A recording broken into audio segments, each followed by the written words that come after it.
Am I the a-hole for giving my stepdad a sign that says you are not the father during Christmas dinner? My mom and stepdad have been together since I was 5, married since I was 6, and I'm now 20. My dad died when I was 5. He and mom were separated but not divorced when he passed away, and mom started dating my stepdad a few weeks later. I met him about 5 months after my dad died, and he moved in with us after a year, and they married 14 months after that. My mom really wanted me to have a dad, and found my stepdad a good partner and someone who could be a good dad to me. Only I never wanted another dad. So, I always called him by his first name and referred to him as my stepdad. He and I have butted heads over this a lot, as he thinks I should be his daddy's little girl. I think it's crazy that he feels I owe him that, and owe him from the start. It annoys me how often he likes to bring up that my dad's dead, and the fact I hardly remember him, because a lot of my memories faded with time. And when I was 7, my grandpa died, who raised my dad after my grandma died when dad was a baby. So, I lost all contact with that side. The older I get, the worse it gets. And even with 3 boys, he is still focused on me being his little girl. I have told him that I appreciate him, but I won't ever call him dad. I spent a lot of time with my mom's parents as a kid and have a bedroom at their house. We had Christmas at their house this year, and all morning my stepdad was bringing up these stories of adult stepkids asking stepparents to adopt them, and on, and told me I would be asking him soon enough after all these years. He found this article on Facebook about a woman asking her stepmom to adopt her, where she talked about it being insulting to call her stepmom, because she was always a mom to her. He said that was him with me, how I only ever had him as a dad, etc. It got on my nerves. I told him to stop. So did Grandma, who told him nobody wanted to hear about that at Christmas. But he would not let up. So, I went up to my room at my grandparents', grabbed some old art supplies I still had there, and made a sign that said, "Jason, you are not the father of Gracie." Think the Maury show and how that was like a meme for a while. When dinner was ready, I brought down the sign and gave it to him and told him whenever he needs to remember, he can look at it and adjust his expectations. He was angry. My grandparents and half-brothers laughed. The oldest of my brothers actually said his dad needed something like that because he never seemed to understand it. My mom tried to calm him down, but he told me I was an ungrateful and disrespectful little girl who would be sad when he finally gives up caring about me. I told him I never asked him to annoy me, but to accept I will never call him dad and will never allow him to adopt me. I told him we could be close if he just accepted I don't see him as my dad. My mom wants me to apologize, but my grandparents think he should apologize for always pushing. Am I the a-hole? Now for the top comments. Not the a-hole. Normally, I would have thought the sign was a bit much, but apparently he would not get the message even after being told repeatedly, and even after 15 years. He seems to have real control issues. I thought the same thing. This man isn't upset about her not wanting to be his daughter. He's upset he can't control her. Not the a-hole. Creepy AF. Your mom should have shot this down ages ago. What's up with this fixation? I am thinking, specifically because of the adoption language, that he is wanting validation and praises from others about everything I did for this child. In other words, I think this is a savior complex, and he wants recognition for his good deeds of saving this poor girl who lost her father, and then resentment for not getting it. OP, not the a-hole. Step needs to grasp reality and get over his ideas of how he needs to be validated by you and others for his perceived acts of heroism regarding you. Stay strong. Not the a-hole. Jason is super disrespectful of your dad's memory. Yeah, that pisses me off more than anything. Next story. Am I the a-hole for not accepting and opening gifts from my mom and her family? My 16 male parents divorced when I was 6. Mom remarried when I was 8 or 9, and her husband has 2 kids, 12 and 14, with his late wife. They were always favored. They got more attention and more gifts. I complained, but was always told they lost their mom. After some time, my mom adopted them, which I hated, and everyone still used the same excuse. It all came to head this November at my birthday. I got half the value of gifts than them for their birthdays. I was angry and argued with my mom and her husband. In the end, I told them that I don't want gifts from them and the rest of my mom's family ever again. Neither for my birthday nor any holidays. I am done. For Christmas, I am with my mom at the morning and then go to my dad and stepmom in the afternoon. When I woke up, I went downstairs to make me some breakfast and the kids were already opening their gifts and mom told me to open mine. I told her I don't want any gifts and to just distribute them to others and went to the kitchen to make breakfast. Mom, her husband and grandparents came after me and told me how ungrateful I am and to just open the gifts. I argued with them. Things were told, people were offended, and I went to my room and locked it. I waited till my dad came and just sneaked out of the house. I told my dad what happened and he told me I should just open the gifts. I got some text from my mom's side how I ruined Christmas and made my mom cry. She texted me and begged me to come home, but I told her I'm not coming till 2nd of January when my school starts. Should I have just accepted the gifts or am I the a-hole? Not the a-hole. You were clear in your expectations. You expected equal treatment, didn't receive it, and let them know you'd no longer tolerate it. It's a shame your mother allows and encourages this. Do you live with her? Can you stay with your dad? And I'd point out that you didn't ruin anything. Her treatment of you ruined things, and I'd even ask her why she cares so much. Thank you. My school is in my mom's city, so I'll live with her. My dad is in another city 40 minutes away. I still have 2 years to go. I hope I make it. There is always tension in my mom's house when I'm there. We went to family therapy, but I always felt I was being gaslighted by everyone. I'm just done. Not the a-hole. Enough with their BS. Instead of the presents, imagine your mom and stepdad are serving you a disgusting soup every year. You taste it year 1, you don't like it, and it makes you sick. Next year, same. At this point, you know how the soup is going to taste and how you're going to feel. No need to subject yourself to this experience.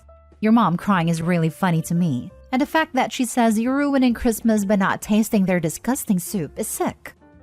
Wow, that is a great comparison. I will use that in next family therapy. Thanks. Actually, this is something my therapist told me. Glad it helped. Not the a-hole. The ugly sisters open their gifts and get wonderful presents, and Cinderella opens hers and it is nothing like her stepsister's gift. And everyone smirks and feels powerful, and Cinderella feels humiliated and less than. But what if Cinderella doesn't open the present? Then no one has any power over her. She is the one with the power. My mother was a narcissist. She played loads of mind games, but I learned to take back the power, just as you did there. Yes, it hurts. It hurts bad. But you put yourself in the driving seat.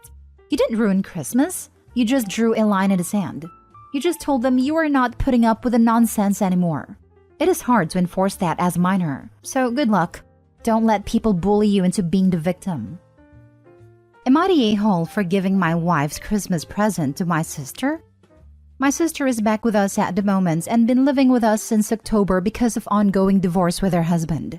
My wife was not a fan of this and wanted my sister out and told me to give her our other accommodation which we own to my sister whilst she settles for divorce. But my sister wants to live with us as she gets lonely and won't have anyone cook for her because this whole thing is stressing her out. My wife has left our business because of broken leg, so she can help with the cooking for my sister. Since the start of the year, my wife been wanting Dyson Air thing for hair. I don't get the excitement. And yes, I bought her the gift in November for Christmas and I wrapped it and put it in our garage. A few days ago, my sister was wrapping gifts for Christmas and asked me what I got for my wife. I told her it's a Dyson hair product and a Gucci perfume which is around 700 pounds in total. My sister got excited for my wife, but said again and said she wanted Dyson hair product too, and used to beg her husband to buy it for, but he never did. Apparently, he gifted the Dyson to his now girlfriend. This obviously made me sad, so I wanted to buy her another Dyson hair product same as my wife. I also had wrapped shoes for my sister for Christmas. I went to different stores, but it was sold out. I looked online and it would only be delivered after Christmas. Because there was no option for my sister, I just removed the name sticker and put my sister's name, and gifted the Dyson I bought for my wife to my sister. Keep this in mind, I bought my wife extra Gucci perfume, so she still got the gift. And yesterday, I gave everyone their gift and everyone was happy. Until my mom told me that she saw my wife's face during the gift giving and my wife looked hurt apparently, and asked me why I didn't gift my wife the Dyson instead. I thought she was happy with the gift perfume I gave. I told my mom the truth that my mother is calling me an a-hole. My parents wanted to buy my wife Dyson hair for Christmas but asked me before they bought it, so I told them I was going to buy it for my wife. So they thought I'd actually give it to my wife and not change the plan last minute. Now my mom told our auntie too, and she thinks I was an a-hole too. I told them I will buy my wife again because we will have plenty of time, but they think it won't be the same as Christmas magic. So am I the a-hole? Edit. My sister did not live with our parents because they live up north in Scottish Village. We live in England because our business is in England, and my sister works here and her work is 20-minute drive away from where we live. My wife can walk. She doesn't need crutches. The reason she left our business was because of broken leg. But she's mobile. But she decided to rest after her cast was off. Now for the comments. You're the a-hole, but thanks for explaining quite clearly why your sister got a divorce, and why you'll get one soon too. This. Oh my goodness. You're the a-hole. First off, how is it fair to anyone that you make someone else happy on another person's account? Poor wife. She has a guest in her house against her will, for whom she is also cooking for, because apparently the sister is just very, very sad. And now she has to compromise on her gifts too. As the comment said, we can clearly see why she got divorced, and why your marriage will be rocky too. Jesus Christ. Obviously, you're the a-hole. Think of it this way. Your sister wanted her husband to buy her something and he bought it but gave it to someone else. You think he is wrong for doing this. Then, your wife wanted you to buy her something and you bought it but gave it to someone else? What the heck is wrong with you? Adding that onto the fact that you've moved your sister into your home without your wife's approval. And now you expect your wife to cook for your sister. She's a grown woman. She can cook for herself. And if your wife doesn't want her there, she should never have moved in. Why do you care more about your sister's feelings than your wife's? Even your own parents see that you're being a bad husband. How are you this dense? Guess the sister can keep Opie company during his divorce. Opie is such an a-hole. If he keeps it up, wife don't stick around. Sister can't cook. They will need a new maid who will get no more presents. The sister can't cook because she has the SADS. Wife with a broken leg can cook for the sad sister. If I were the wife, I know where I'd stash the crutches when I was done with them. Last story. Am I the a-hole for saying no to my in-laws taking our kids to Disney? My male 28, wife female 28, and I have 2 daughters, 6 and 5 years old, which is prime Disney age. They're both super into princesses and all that. We've talked about taking them to Disney over the next few years as we know they'd love it. My wife has never been before, and I've only been once when I was 10 years old. It was definitely a memorable trip for me, as my family had to save up a while for it. We've always known that Disney would be our big trip with our girls. In July, my father-in-law got diagnosed with prostate cancer. After a few rounds of chemo and some rather intense stays at a hospital, it's only gotten worse. It's spread across to other organs in his body, and rather than trying to suffer to fight it, he's opted to just not do chemo and try to live with what time he has left. As a result, him and my mother-in-law have decided to make more memories with family. One of these memories is to take our daughters to Disney and surprised them with a trip yesterday during Christmas. At first, I thought my wife would be against it as well. We've always said we've wanted to get to experience taking them and seeing their faces. However, I found out that my mother-in-law cleared it with my wife last month. My wife didn't tell me because she thought I would be surprised and excited for our daughters. I sat through all of the rest of the night, but when we got home, we had a serious discussion about it. I told my wife that I didn't want our daughter's first trip to Disney to be without us. She suggested we go along, but the trip is in February, and booking flights plus hotel plus tickets for just my wife and I for the time they're all going is still going to be almost $5,000.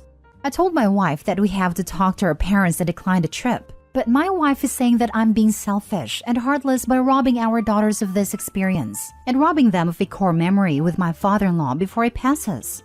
Am I being out of line here?